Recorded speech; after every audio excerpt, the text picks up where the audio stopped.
everybody. Welcome back to another episode of the Pristine Connections podcast. We are back with Edward Carel with Legacy Home Care. We're excited to have you back. Glad to be back. We are going to take a deep dive into your industry. We talked a lot about just the businesses that you've built, where they were, really how you got started. But I want everybody to learn just a little bit more in depth about what you're working on and, how things are going, in your industry. So since we last spoke, what projects are you currently working on? So since we last met, I've continued to be deep in the weeds in growing the Legacy Home Care brand. Mm-hmm. It's specifically focused on the renovation and remodel. And so we have gotten a couple really, really large renovation projects, mm-hmm. executive level renos, which is good. That's my sweet spot in terms of skill set. And so that was a big accomplishment, breaking a certain level of a renovation project. Mm-hmm. I know that's where our company shines in terms of our service and, my experience and background. So yeah, that was a great milestone. To get a couple projects now that are at a really high level renovation project. It's not now, not to say, like, I also do, I'm also working on a couple kitchen and bath renovations that mm-hmm. were insurance driven, where there was a claim they called. And I know I'm so weird for this, but I love doing mold claims. Okay. Where I'm getting in where there's been mold or water, specifically because that was a catastrophic event that I went through with my family, and it was awful. And so to be able to help people work through that is very rewarding and rich for me. So I guess that's the other side, is I'm getting to do projects that I'm passionate about mm-hmm. and that are meaningful to me, and growing my business at the same time. Yeah, that's great. That's huge. I'm sorry that your family went through that, but it's nice that you can at least be somebody they can lean on and an advocate outside of just dealing with insurance right. and dealing with the claims and everything that comes with it. And the time, how long did it take for your family to get back into y'all's home after that happened? So quick summary of that was that we moved into what we thought was going to be our beautiful dream house forever home. We were so excited. It was in Old El Dorado of McKinney. Mm-hmm. And we moved in 2019, and everybody in my house within 6 months started getting sick. And we didn't know what was going on. When I say everybody, 3 of my kids and my wife. We ended up going to a specialist, and they did some testing. They said, hey, you need to check the environment in your house to mm-hmm. see what's going on. So we did some testing and found out we had Stachyboccus, which is the black mold. It's the bad stuff. Oh, my gosh. Yeah. And so it's the one you hear all the horror stories about. And so what was so challenging for me, having been in the industry for for 24 years at the time, or 23 years, mm-hmm. When it really came down to how do I navigate that world, I didn't know. Yeah. I didn't know who to call. I didn't know what to do, what protocols. So anyway, I figured it all out, and it was a crash course, and I learned how to do it and do it well. We were out of our house for over a year for just processing, because that was happening right in the middle of COVID, where insurance adjusters weren't coming out. Yeah. We couldn't get adjusters to come, and so everything was locked up, and it was ugly, and it was frustrating, and it was financially devastating. But for sure. Good news is, whoop whoop, that we made it. Yes. got back in the house. And I learned there was a learning curve there where I got to learn. So now my protocol is that I immediately reach out to the insurance company. My next step is I usually will bring in, sometimes even before the insurance company, an environmental hygienist. We'll do some air quality testing, identify exactly what we're dealing with, mm-hmm. find out what types of coverages are in the policy, mm-hmm. and then we'll start helping our customers to navigate through. If the insurance company is playing nice and we're having a good relationship and it's working and they're really advocating strongly for the customer, yeah, great. Then we stay in that lane. If they're not, then I engage I'll engage a public adjuster. That'll be my next step, and then hopefully we'd never go to legal, but then there's legal steps after that. Sure. I know how to advocate for a client and advocate well. And I'm kind of a bulldog too when it comes to that. You have to be. You have to be. Wow. Yeah. Well, that's great, especially for your business, because you've unfortunately lived through it, but fortunately, your clients are obviously in good hands because you're like, I've been there, done that. This is what we're gonna do. And when I meet with somebody and I can see the fear and they don't, I'd love to be able to say, hey, I got you on this. You're in a good spot. I can walk you through this. And here at the end of the day, if I'm not the renovator for them, for the renovation, for time frame or scheduling, whatever else, I still will help them navigate through the steps and be a consultant to get them in the right spot. Absolutely. Because listen, there's tons of contractors. They might have a second cousin's best friend that really wants to do it, but that's fine. Let me help you navigate with knowledge of how to get there. Yep. There's lots of situations in the past where I've done that for family members and friends and people who, like us, didn't know where to go. Yeah, absolutely. What would you say is probably the biggest misconception in your industry? As a general contractor, I'll pull the curtain back a little bit. When I first started, I thought, this is great. I'm getting paid more money than it's costing me to get the work done. I just got to make the phone call. This is so easy. Mm-hmm. And that feeling lasted for, about a week when I really realized how much risk is involved in running a construction company. So I think the misconception is if I define that specifically, is that it's easy and, the contractor's getting paid to do nothing. Yeah. Right? He's just marking up the work and getting paid, and it's an easy.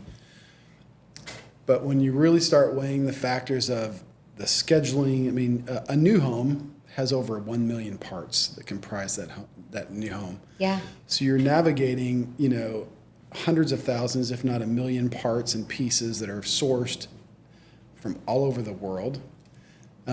With multiple trades, dozens of different people, some of which are natives and English is their first language, some of them are not, and navigating the communication from a language place first. Some of them are not well educated, some of them are very well educated. I'm working, so to be able to communicate well with over such a broad spectrum of people, to coordinate such a delicate and intricate process. Yeah. Is really challenging. And if you're prone to high anxiety and not, linear and more of a linear thinking instead of thinking wide, it could be a really challenging space to be successful. I think another piece of that, besides just the process and the sourcing piece, is that risk.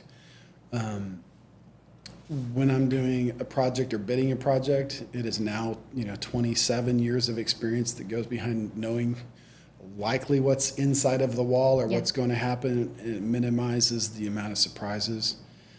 A lot of people say, well, renovations or a renovation project is full of surprises. There is truth to that. It's a lot of surprises if you've not done it for very long. So if you've been in the industry for a couple of years, you're going to constantly be hit by all of these unknowns.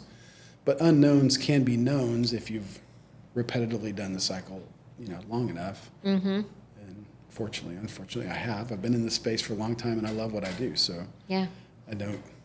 But it is a lot of risk to make you have to make a lot of really educated assumptions, and then be right. Yeah. Absolutely. Well, I thought of you recently. We moved into a new home, and I know in the last podcast we talked a lot about just you going out and, checking on new builds and things like that. And whoever did the electrician that did all of our wall plates, we were having issues in our laundry room, and we were having issues with,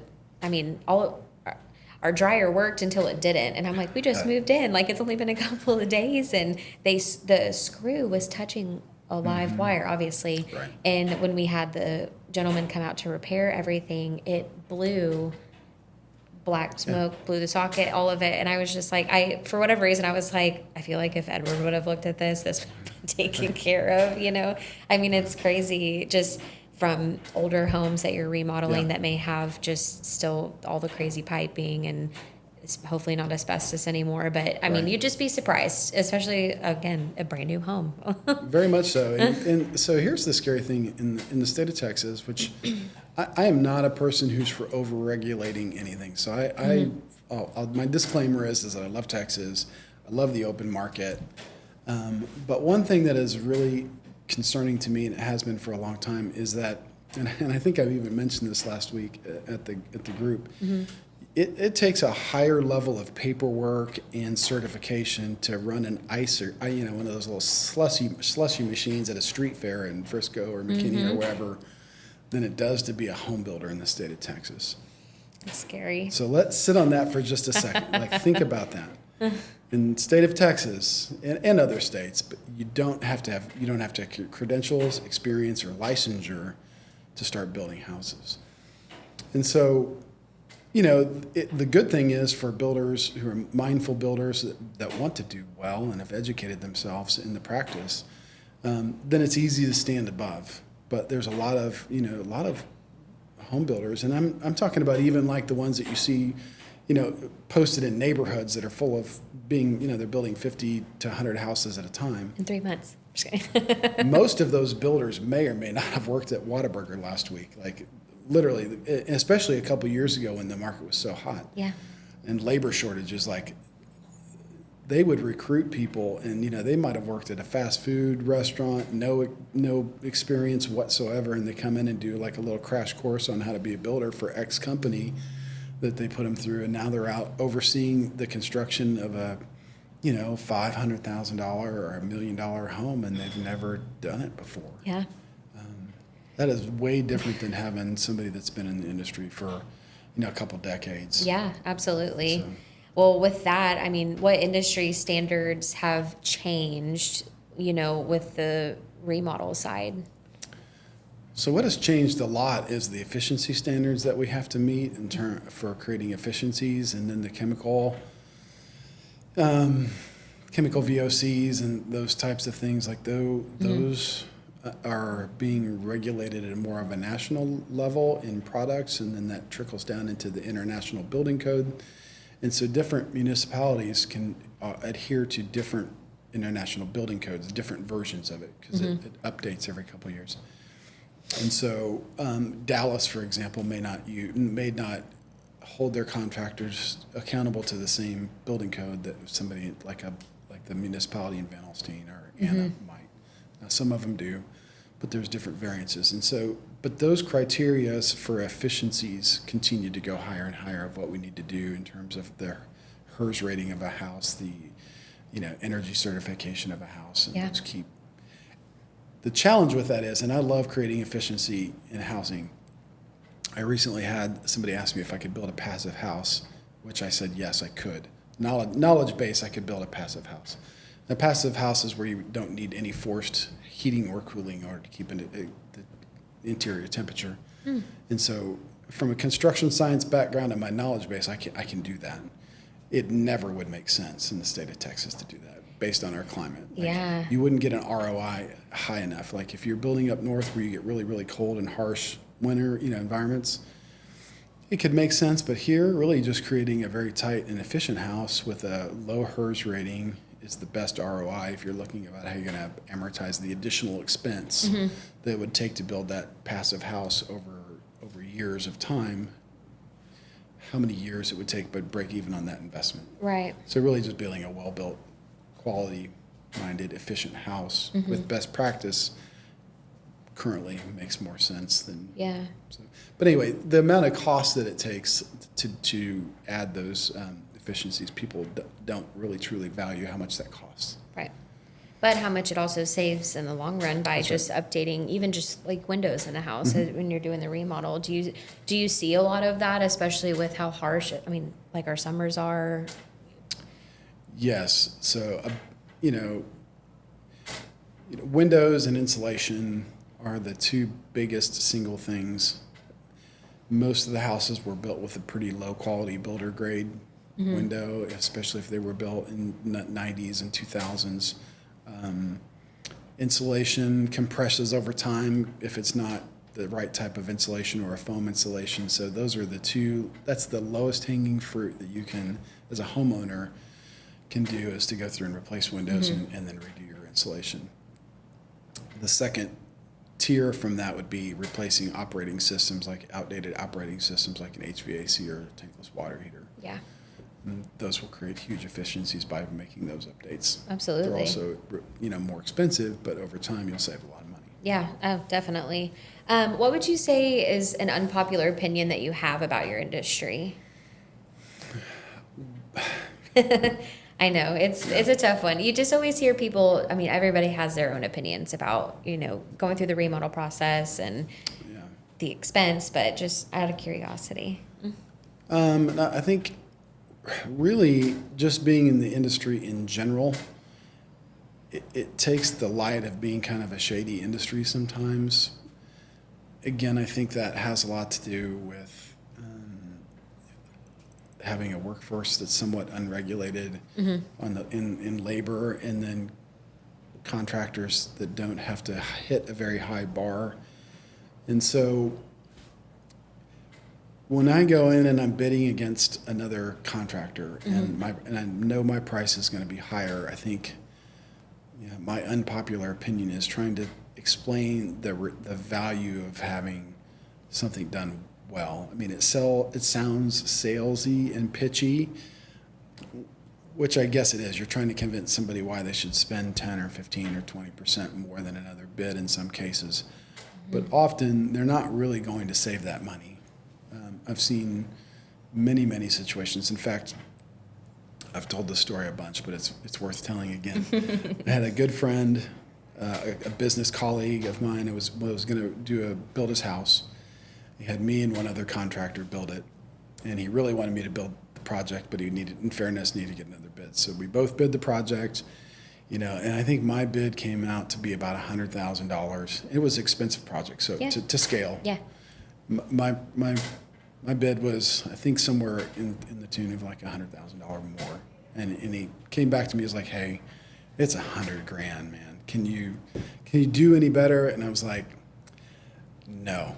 Because I bid the project the way you've designed it. Like I'm reading the plans and the prints and the drawings, and I'm seeing what you're asking for, and I bid it.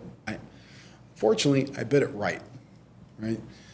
And so he ended up giving the project to the other contractor, which I knew was going to happen.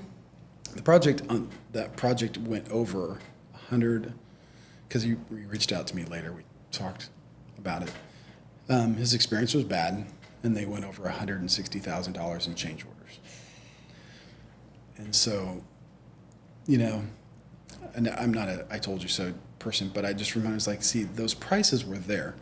The cost was there. It's just whether somebody's going to acknowledge them up front and say, okay, that's the true cost of the project, or they're going to say, yeah, I can get it done for this, and then I'm going to add on, like, oh, you want windows that actually have glass in them? Well, that's going to cost you, or silly hyperbolic example, but to bid something right is risky because I know it could take me out of the contending for a job. Sure. But it's also quality. I mean, right. you're really getting what you pay for. I mean, you were, like you said, like I bid it right. Yeah.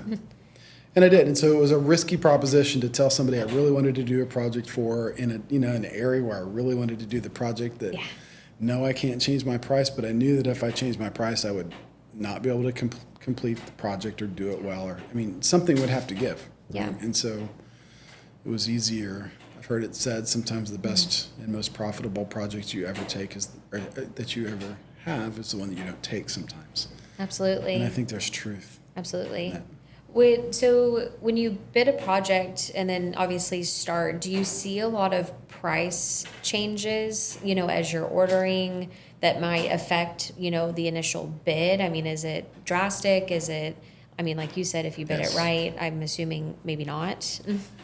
Yes. So we had this little event a couple of years ago that drastically impacted the market, and nobody would, you couldn't have made up a story as fantastic, right? There's going to be this, worldwide event. It's going to shut down every country, and workforces are going to be out of work for months at a time, and products, shipping and all of that. It's like nobody would believe a story like that. Right. But it happened. And prices, for example, for raw lumber went up 400%. And how on earth can you manage a project or manage a process when you have a 400% increase in the product cost? Right. So going back to how I led and talked about the risk, that is a real risk, is that when you're bidding a project, to create enough documentation and opportunity for escalation costs based on, like events that we can't see, Right. having all of those things documented well. Because in fairness, like I certainly don't want to start a project and I'm going to have to absorb the 50%, 60%, 100% increase in a product. But I also, in fairness, don't want my customer to get into a project and a house that they thought was going to cost X is now 15% more. Right. Because how are they going to come up with that extra money? Right. But that's the reality, is that's the juggling act of working in an environment that sometimes can be volatile. So now we do have escalation call clauses built into our contracts that specifically say, we call it a force majeure clause, that if we have a significant event and prices goes up, then our cost for the materials will escalate along with that in that case. Yeah. Otherwise, I operate on a fixed cost contract. That is, in my opinion, the best way to give the customer peace of mind and myself peace of mind that the project is bid well. Absolutely. Instead of hey, this is actually going to cost $60,000 more. So sorry. Wow. I do bid items. There are things inside of a bid that I will put as an allowance, which is a placeholder amount for a plumbing fixture or whatever. Somebody could go pick out one at Lowe's for $100, or they could go order one at a design center for $700. So Right. I always try to make a good assessment from my customer of what I think they're looking for, and try to insert an appropriate placeholder amount, which I call an allowance. Yeah. So, Absolutely. which that's different than an escalation clause in the course of material jumps up because of a catastrophic event or something, or like a wildfires, now change the cost of lumber because there's Yes. wildfires in, up in the north or in Canada, something like Right. Absolutely. Well, what's next with the remodeling side? Do you have new products that you are trying to implement into some of your projects, or, what's on the horizon? I'm really excited about what the next steps for the renovation company are, Legacy Home. I just joined an organization called the Association of Professional Builders. It is a very industry respected organization. And so there's a lot of organizational and process templates that are available. I'm not a big fan of reinventing the wheel. If somebody has already figured out how to do something and do it well, I'd much rather. Yeah. So I'm very excited in the next couple months to be integrating some of their processes and systems into the operations of the company. It'll help us streamline our efficiency, be able to increase profit, but at the same time reducing our overall costs. So anytime I can reduce the cost to a customer and increase profit for the company, that's a win-win for everybody. That's great because, listen, this is a for-profit company. I don't need more experience. I don't need more practice at this. I'm doing it to run a business that's profitable. And the customer needs to know they want their contractor to be profitable, because if they're not going to be around Right. when they need them later to come and do a warranty or to build their next project or whatever they need. So I'm excited about growing the company with systems and processes, and seeing, as I'm adding staff, along with those processes, I'm very excited about what the next, year to 2 year looks. Really, there'll be some short-term launches from being involved in the organization. When I say short-term, I'm talking about like within the now and the next 6 months, and then some processes that'll be in growing into the business over the next couple of years. Absolutely. That's really exciting. Really exciting. Yeah. Is there anything else that you want to share with us about, what you're working on right now before we wrap?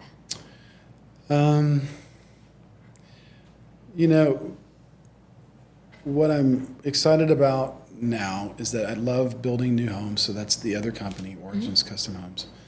I love scaling businesses too. I'm passionate about business, and I love what I do. So what I'm working on right now that's very exciting to me is getting ingrained in this association of professional builders, getting some process of bringing in a general manager who's going to help in the operational day-to-day of that, and then really being able to step into the space of the new construction space. And so making more time, allowing more time for that is is a big thing that I'm excited about, looking forward to.